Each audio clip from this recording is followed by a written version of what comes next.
This might be the season Liverpool bring the Premier League back to Anfield, and this time it will be with fans. But what makes this Liverpool team so unstoppable that they've only lost one Premier League game all season long? In this video, we're looking at the 5 key reasons why Liverpool will win the Premier League this season. Stick around because point number 4 might just surprise you. But before we get into it, don't forget to like and subscribe for more videos like this. Let's start with the main man himself, Mohamed Salah. Salah is having what might be the best individual season in the Premier League that we have ever seen. Seriously, the numbers are an absolute joke. It's insane. He has around 25 goals and 17 assists in about 28 Premier League games. That's about 42 direct goal contributions, and he still has 10 games to go. It's an absolute joke. He has so many records in sight when you think about it. He could have the most goals in an individual season, the most assists in an individual season, even the most direct goal contributions in an individual season. So he still has so much to play for. But it's not just the stats that we're talking about Mohamed Salah this season that makes him so special. It's his overall game at Liverpool this season. He's creating more chances than anyone else. He has around 20 big chances created from open play, which is better than anyone else in Europe's top 5 leagues this season. He's not just finishing his chances, he's creating them too. And if you watch Liverpool, you can see that everyone is basing their game around optimizing the performance of Mohamed Salah. And there's a reason. He is a phenomenon. Take the game against Newcastle, for example. He could have ended that game with 3 assists and a goal because that's just how good he was. His vision and technique, his overall play in that game was absolutely brilliant. Especially those trivela passes that he was playing. Just look at the one that he had at the back post for Luis Diaz. Trent Alexander-Arnold clears it down the right wing. Mohamed Salah gets it. And before Diaz is even in the camera pan, there's a player running at the back post, which is Diaz. And Salah's able to see it and play the perfect pass into him. And if Diaz finishes that off, for me, that is one of the goals of the season because it's ridiculous how he was able to pull off that pass. The only players in the Premier League who can ever come close to what Salah is producing on an individual level is probably Rodri in terms of him winning the Ballon d'Or, Erling Haaland or Kevin De Bruyne. But we've already seen that De Bruyne had his injury issues and Rodri done his ACL. Haaland's been able to do what he can with the players that he has available. But right now, Salah is the best player in the Premier League and in the world. I don't want to hear names like Rafinha or Lamine Yamal. Don't get me wrong, they're having very good seasons at Barcelona. But there's no one else who comes close. For me, the only player who can maybe come close by the end of the season is probably Kylian Mbappe, and that is very dependent on Real Madrid's run in the Champions League and how they do in La Liga. And even when you talk to Salah himself, in an interview that he had with BT Sport, he confirmed that for him, this is his best individual season. And it's not just because of how he's performing individually. It's because of how he's able to make his teammates play better. How the whole Liverpool team is functioning better because of him. We're seeing Diaz score goals, Gakpo score goals. Even Nunez and Jota have had so many opportunities because of how Salah is playing. And remember last season when he said that trophies are what count. He promised he would do everything to bring the trophies back home to Anfield, and that is exactly the promise he is fulfilling right now. When you have the best player in the world leading the line, your chances of winning the league skyrocket. But it's not just Salah who's playing at a world-class level. Let's talk about another all-timer at the back, and that is reason number 2, which is Virgil van Dijk. If Salah wasn't playing out of his mind right now in the Premier League, for me, Virgil van Dijk would have walked the PFA Player of the Year. He has been absolutely dominant, locking down defenders and leading one of the best defenses in the Premier League.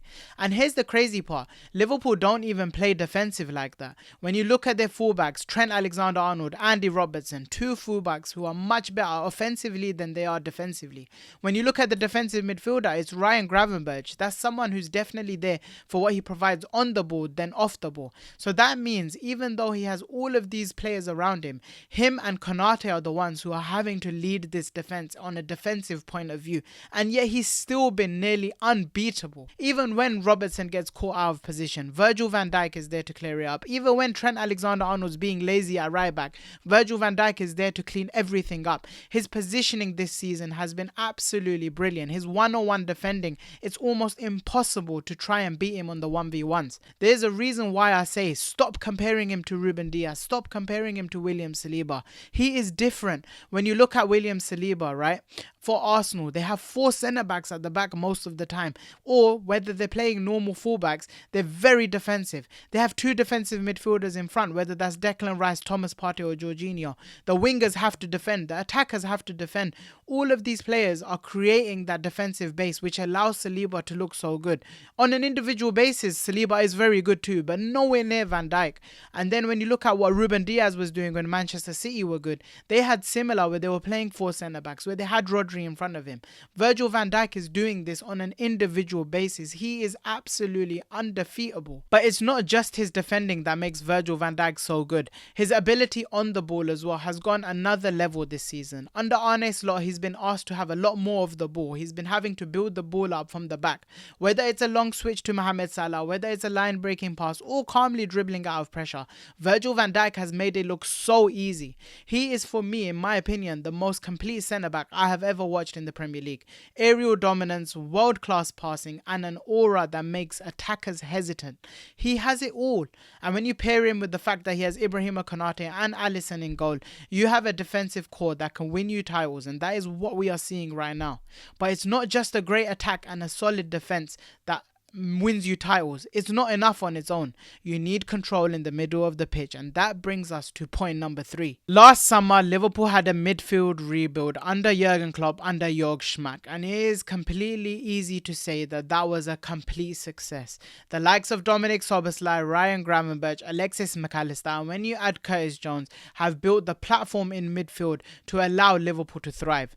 Gravenberch has stepped up as the team's defensive midfielder. After we weren't able to sign Martin Zubimendi, Gravenberch was the one who was trusted to be the number 6, and he has been brilliant. He leads the Premier League in ball recoveries in 2025, showing how much of the defensive work has improved for Ryan Gravenberch. And when he wins the ball, he glides forward effectively. We all know how good he is on the ball. When he opens his body up, no defender is able to take the ball off him without fouling him. He has easily been the most improved player in the Premier League, and the scary part is he has so much more that he can still improve on, whether it's his defensive intensity, whether it's his defensive positioning. And when he improves year in, year out, he has scary potential when he hits about 26, 27 years old. And then there's Alexis McAllister, probably for me the most complete midfielder in the Premier League, and I'm not scared to say that anymore. You want someone to win tackles, he does it effectively, and he always wins the ball. And then you want someone to break the lines, that's Alexis McAllister for you. He'll find the number 10, he'll find Mohamed Salah. And then you want someone to smack it into the corner, just look at his goal against Newcastle the other day. He gets the ball from Salah and he smacks it into the corner. That's exactly what he can do. He is a midfielder who can do everything on the pitch. He has the leadership qualities to pull that Liverpool team forward. And then you move on to Szoboszlai in the number 10 position, where he has been a revelation. His work rate is incredible. His defensive work is an absolute joke. Whether you want him pressing high, whether you want him defending or being in that false 10 position, he has done everything. And when you see the goal against Newcastle that he scored, he ran from the offensive part of the pitch all the way back to the edge of the area, won the ball back, played it to Luis Diaz, made a run forward and finished off his chance. That is the type of midfielder we're talking about when we talk about Dominic Szoboszlai. And Curtis Jones, he's also quietly had a very good season. Whether you need him to slot in the 10, slot in the 8, his ball retention and just ability to make sure he keeps the ball in tight areas has been absolutely brilliant. And even adding to that, when you add Wataru Endo to that now as well, because Arne Slot has been using him quite recently, he's just so consistent when he comes on the pitch, and I'm so glad that Endo is getting the flowers that he deserves. He deserves to be praised. Arne Slot understands just how hard he works in training, how hard he works on the pitch, that he's allowed him to have more minutes as the season has gone by, and Liverpool squad players can truly learn from him because he's the best example for them. This midfield can do everything. They control games, they break down defenses, and they protect the backline, and that versatility comes straight from the manager's playbook. Point number 4 leads me on to talking about Arne Slot. He has been a game changer for Liverpool.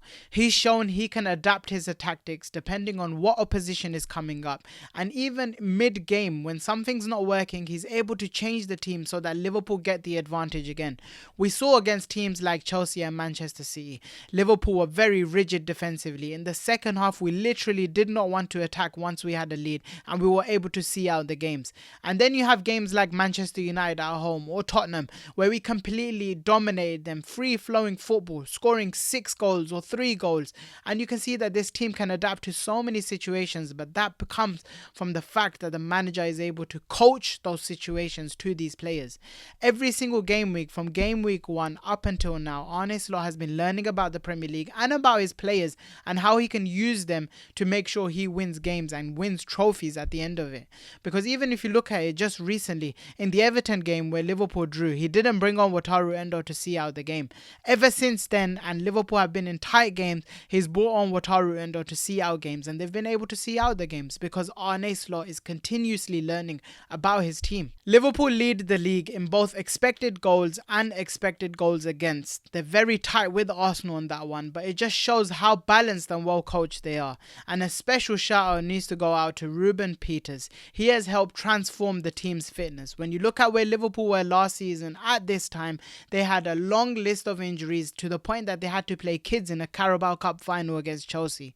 When you look at it this season, everyone is fit, and that's because Peters has been able to create an individual by individual basis and on fitness regimes to ensure that every single player remains fit throughout the season. And besides Connor Bradley right now, Liverpool have a fully fit squad going into the business end of the season, and that is a big shout out to what Ruben Peters does and the fact that Arne Slot listens to what he says. But as good as Liverpool have been, part of the reason you have to say has been because the competition has dropped off. And reason number 5 is the drop off in competition. Arsenal's squad depth has been exposed. They needed another attacker last summer, they needed it in January, and yet they done the negligent thing of not signing another attacker. They signed Marino and Calafiori before they signed an attacker, which ended up with them signing Raheem Sterling, who has looked finished this season. Now players like Saka, Martinelli, Havertz, they've all been run through to the point that they have got hamstring injuries and massive hamstring injuries, which could be that they don't come back until April or May, so they've been out for 3 or 4 months. And you cannot go into a business end of the season with an attacking force of Nwaneri, Trossard and Marino and expect to win the Premier League title. It's just not going to happen. I know they want to complain about red cards and refereeing decisions, but the main part of why they've dropped off so hard is the injuries. It's clear to see. Meanwhile, for Manchester City, who's the other part of the competition that we would usually see in a Premier League title, well, Kevin De Bruyne just doesn't look the same player that he has throughout the seasons, which is because of his hamstring injury and because of all the other injuries that he's had. And on top of that, old players like Gundogan, Stones, Bernardo, the reliable players in the business end of the season, have just not been good enough, and they've fallen off a cliff in terms of fitness, in terms of intensity, in terms of stamina. And that's made City's defense look very vulnerable throughout the season, to the point that teams just aren't respecting them like they were previously. Teams are happy to attack Manchester City, happy to pressurize them, whereas previously they would have just dropped off and allowed Manchester City to have the ball. Don't get me wrong, within the next season I do expect them to be back in title races, especially with the signings they've made in January and what they expected to do in the summer.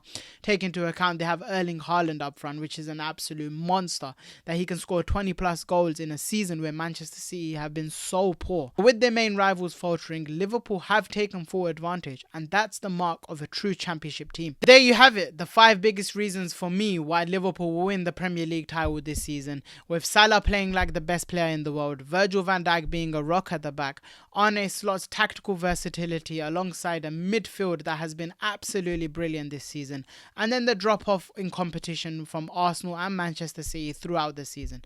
Everything is lining up to be a perfect Liverpool victory for the title, and we could be seeing a Liverpool parade in May, which would be absolutely huge, because the last time Liverpool won the Premier League they weren't able to celebrate it properly because of COVID. I hope you like this breakdown and this video. Don't forget to like, comment your thoughts on Liverpool's title aspirations down below, and subscribe for more. And don't forget to hit the notification bell so you know whenever I upload. And peace.